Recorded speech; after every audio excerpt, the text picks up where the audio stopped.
Hola a todos, mi nombre es Manuel Osuna, soy fisioterapeuta y precisamente estoy aquí para hablaros del papel que tiene la fisioterapia respiratoria en niños pequeños, también denominada fisioterapia respiratoria pediátrica. En primer lugar hay que tener un poco de noción de cómo es el sistema respiratorio. Seguramente que habéis oído hablar de vías altas, vías bajas. Pues bien, la estructura del sistema respiratorio se divide en dos principalmente: vías altas y vías inferiores, o vías superiores y vías inferiores. Las vías superiores son las que están por encima de la caja torácica, es decir, que quedan fuera de ella. Se sitúan en esta zona y es un conducto que comienza desde las fosas nasales, pasando por la faringe hasta llegar a la laringe. Después estarían las vías inferiores, que están dentro de nuestra caja torácica. La tráquea, que es un conducto y se divide en dos bronquios, y cada bronquio va a empezar a ramificarse en muchos otros y van a pasar a denominarse bronquios y bronquiolos, hasta llegar al final del conducto. Nos encontramos unos pequeños sacos. En esos sacos, que se denominan alveolos, es donde donde va a tener lugar la verdadera ventilación, la verdadera respiración. Es decir, ahí se va a producir el intercambio gaseoso. El oxígeno que cogemos del aire va a pasar del aire a la sangre en estos saquitos, y el CO2 que eliminamos por el aire va a pasar de la sangre al aire para ser eliminado precisamente también por esos sacos denominados alveolos.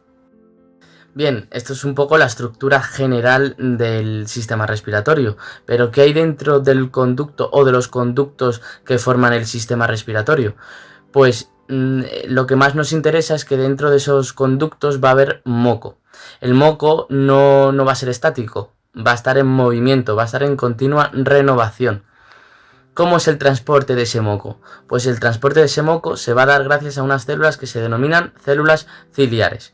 Los cilios son una especie de cepillos que se sitúan en la luz del conducto y que van a llevar el moco desde donde esté, es decir, desde las vías superiores o desde las vías inferiores, hacia el orificio glótico. El orificio glótico simplemente va a ser el destino, porque es la comunicación con el sistema digestivo. Entonces el moco se va a derivar al sistema digestivo, donde se va a eliminar. ¿Por qué es tan importante el transporte del moco? Pues porque su alteración, en su alteración podemos encontrar la mayoría de los problemas que ocasionan las infecciones, por no decir todas, ¿no? Entonces, cuando padecemos de una infección, ya sea por bacterias, por virus, pues nuestro cuerpo se va a defender. ¿Cómo se va a defender? Con una respuesta que se denomina respuesta inflamatoria. Esa respuesta inflamatoria junto con la infección pueden generar daño en el sistema respiratorio. ¿Qué tipo de daño? Pues desde alteración o una destrucción de esas células ciliares, dificultando el transporte, pero también con la hipersecreción del moco para defenderse. Entonces, si va a haber una dificultad del transporte y una hipersecreción de moco, ¿qué va a pasar? Pues precisamente va a tender a acumularse de forma estática, ¿no? A no transportarse y acumularse en las vías aéreas. Si se acumula moco, es muy viable, es muy factible que se tiendan a nuevas infecciones. Por lo tanto, estamos haciendo un círculo vicioso entre infección, inflamación, dificultad del transporte, hipersecreción y posibilidad de nuevas infecciones. Entonces, ¿cómo podemos romper ese círculo vicioso? Pues a través de antibióticos o antivirales, antiinflamatorios o el drenaje de las secreciones. Justamente en el drenaje de las secreciones es donde actúa la fisioterapia y donde donde tiene su papel fundamental. El drenaje de las secreciones precisamente no es solamente para eliminar la obstrucción y que el niño pueda respirar, no, sino es que en el moco va a haber sustancias de bacterias, virus, alergenos, que son sustancias que nos despiertan reacciones alérgicas. Va a haber muchas sustancias que ocasionen daños en nuestro sistema respiratorio. Entonces, si eliminamos ese moco, no solo estamos eliminando esa obstrucción, estamos eliminando y rompiendo ese círculo vicioso y eliminando con ello sustancias que pueden generar daño al sistema respiratorio. Por eso el transporte es tan importante. En segundo lugar, hay que tener también en cuenta unas diferencias anatómicas y de funcionamiento entre niños y adultos respecto al sistema respiratorio. Los niños tienen las vías aéreas más estrechas, secretan más moco, es más viscoso y encima su tos es menos efectiva, por lo tanto tienden a la obstrucción del moco. Además, también es importante tener en cuenta un aspecto que se pasa por alto, que es el reflujo gastroesofágico. Es muy frecuente que los niños tengan este tipo de reflujo y este reflujo puede dañar y alterar en los conductos de las vías aéreas superiores. Entonces, si dañan la estructura de las vías aéreas superiores, pueden acumular moco. ¿Cuándo se produce esto? Pues cuando se facilite el reflujo. ¿Cuándo se facilita? Pues después de estar tumbado, es decir, al levantarse o después de comer. Entonces hay muchos niños que solo presentan moco después de comer o al levantarse. Después de haber repasado un poco las nociones básicas acerca del sistema respiratorio, me gustaría hablar ahora de unos aspectos que engloba la fisioterapia respiratoria y que son relativamente frecuentes. Entonces, en primer lugar, me gustaría hablar de una patología muy frecuente que es la bronquiolitis. La bronquiolitis es una alteración, es más bien una infección viral, es decir, producida por un virus que se produce cuando entra en contacto con la mucosa nasal. Después de los 2-3 primeros días baja y se van a las vías aéreas inferiores. De ahí el nombre de bronquiolitis, que es una infección o una alteración, una inflamación en los bronquiolos. El papel que ejerce una infección en el organismo es el círculo vicioso del que hablábamos antes. La infección va a provocar una inflamación como respuesta defensiva, pero eso a su vez puede alterar el transporte del moco y generar una hipersecreción. Por lo tanto, puede generar una obstrucción. La bronquiolitis es una patología obstructiva principalmente. ¿Qué sintomatología puede tener el niño? Pues desde la tos, que al principio es una tos irritativa porque no hay moco. Entonces una tos irritativa es una tos que hace daño, que no secreta, no elimina moco. Y después, cuando ya hay un proceso, después de los 2-3 primeros días, que ya sí que va a haber una hipersecreción de moco, sí que se convierte en una tos que ya no es irritativa, ya va con la eliminación de moco, ya se nota una tos más que mueve el moco. Aparte de la tos y el moco, puede provocar una dificultad respiratoria. Claro, está el trabajo respiratorio, la ventilación se está viendo comprometida. Entonces es dificultosa esa respiración, que puede tener incluso repercusión en la alimentación, o porque se fatiga comiendo, o porque hay una sensación de llenado, porque el moco esa gran cantidad de moco se está llevando al sistema digestivo. Y entonces puede tener una sensación de llenado que incluso altere también la alimentación. Y por supuesto la alteración del sueño por la propia dificultad en la respiración. En la bronquiolitis, la fisioterapia respiratoria puede tener una intervención muy efectiva. La fisioterapia respiratoria engloba una gran cantidad de técnicas que no son nada invasivas, que son muy toleradas por el bebé o por los niños, y que encima son muy eficaces. O sea, tienen una evidencia de eficacia bastante alta. Y además hago también este vídeo para hacer dar a conocer el papel de la fisioterapia respiratoria, porque con ella podemos evitar la utilización de medicamentos o romper el círculo de infecciones continuas, que hay muchos niños que después de padecer una infección vuelven a otra, y es precisamente porque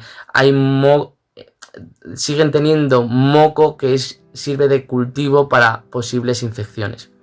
Entonces la fisioterapia respiratoria puede romper este círculo vicioso y además no solamente trata la infección en sí, sino que evita que de nuevo en un futuro haya nuevas posibles infecciones y que los niños no se tengan que medicar o que incluso no se tengan que someter a distintos procedimientos que pueden llegar a ser hasta quirúrgicos.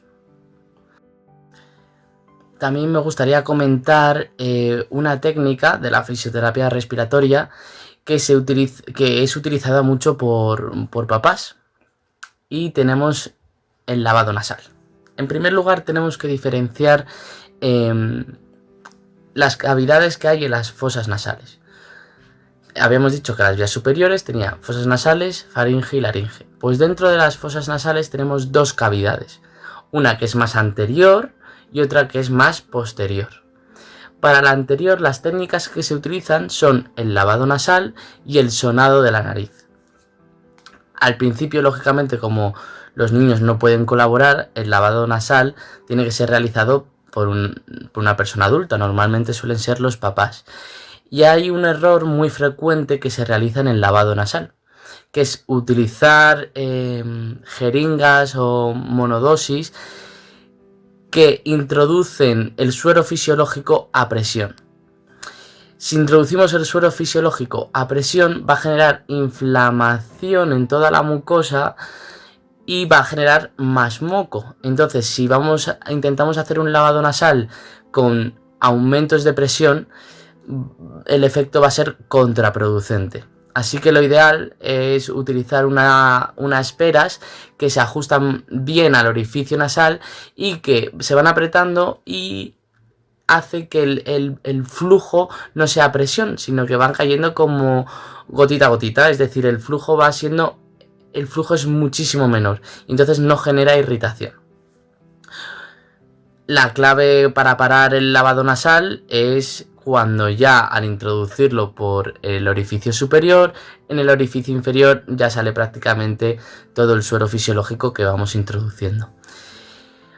Esta técnica menos es más, es decir, no se puede tampoco realizar muchísimos lavados nasales. Lo ideal también depende mucho del niño, de la patología y de la obstrucción, pero menos es más. Hay que analizar bien y saber cuándo hay un problema de obstrucción de la cavidad anterior y cuándo poder utilizar entonces el lavado nasal.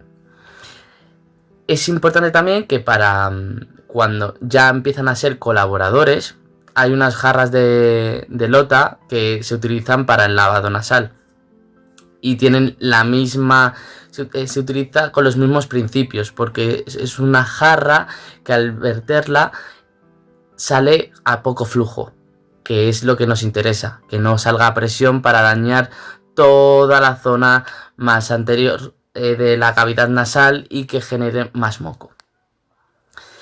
También para una técnica para la zona anterior tenemos el sonado de la nariz. A partir de los 2 años y medio, de los 4 años, los niños ya empiezan a sonarse la nariz. Y normalmente es una técnica que también suelen verse muchos errores. Para la técnica correcta, lo que hay que hacer es taponar un orificio y en el otro no ir de forma intermitente, no, porque vamos a aumentar mucho la presión. A lo mejor si hay mucho taponamiento podemos hacerlo al principio, pero no durante toda la técnica. Lo ideal es de que no sea intermitente, que sea continuo, para poder eliminar el moco de forma correcta. Lo ideal también es que el pañuelo, en la zona en la que el orificio está abierto, que no esté muy cercano a la nariz, sino que haya espacio suficiente para que pueda salir el moco. Hemos dicho que hay una cavidad anterior en las fosas nasales, pero también hay otra posterior. Es muy interesante esta cavidad porque está relacionada con problemas de oído, y hay muchas infecciones de moco que cursan también con otitis o viceversa. Entonces hay que tratar bien también esta cavidad. ¿Cuál es la técnica para eliminar el moco de esta cavidad? La nasoaspiración activa. Muchas veces corregimos a los niños y les decimos que no se sorban los mocos porque socialmente pues no está bien visto. Pero hay que evitar restringirles esta actividad, porque lo que están haciendo de forma inconsciente es eliminar el moco de toda la cavidad posterior. De hecho, se recomienda que después de los lavados nasales se realice la nasoaspiración activa, esta técnica, porque pueden quedar restos líquidos del suero fisiológico en la cavidad posterior, y con esta técnica se retira tanto el moco como el líquido sobrante de la técnica del lavado nasal. Me gustaría añadir también una serie de consejos que pueden seguir los papás o los cuidadores de los más peques. En primer lugar, dos cosas muy básicas, que es una correcta alimentación y una correcta hidratación. En segundo lugar, evitar el consumo de tabaco, ya no solo en frente de los niños, sino también lo ideal sería en cualquier momento, porque las partículas del tabaco pueden quedar impregnadas en nuestra ropa hasta 8 horas después. Entonces, si después se va a fomentar el contacto, porque le abrazo, porque le cojo, queda la posibilidad de que el niño pueda respirar esas partículas que están impregnadas. En cuanto a los humidificadores, es interesante su utilización, pero no durante toda la noche. Es decir, puedo tener un humidificador o puedo calentar agua en una cazuela. Y puedo llevar la cazuela a la habitación media hora antes de que el niño se vaya a dormir. De tal forma que el vapor se expanda por toda la habitación con la puerta cerrada y las ventanas cerradas. Y en el momento en el que el niño se vaya a dormir, quitar la cazuela y dejar la puerta cerrada. ¿Por qué? Porque es interesante fluidificar el moco con los humidificadores, es decir, se vuelve más líquido y permite su transporte mejor, mucho mejor, ya que a la hora de dormir el transporte se ralentiza un poquito. Entonces está bien para evitar la obstrucción, pero no durante toda la noche, porque una humedad excesiva o continua es propensa al cultivo de infecciones también. Bueno, para terminar, dar las gracias a Mar y a Sara por permitirme hacer este vídeo, que no ha tenido otra finalidad que recopilar información que he considerado interesante, o porque la gente no lo sabía, o porque había mala ejecución en las técnicas, o porque hay falsas creencias que me parecen interesantes corregir. Y por supuesto para dar visibilidad a la fisiorrespiratoria pediátrica, que no es nada invasiva, es muy tolerada y sobre todo muy efectiva, que además es una alternativa muy buena frente a otros tratamientos que sí que pueden ser más invasivos o incluso perjudiciales. Así que lo dicho, muchas gracias por ver el vídeo, y si tenéis cualquier duda podéis consultarme en Instagram en @osuna.fisio. Muchas gracias. Hasta luego.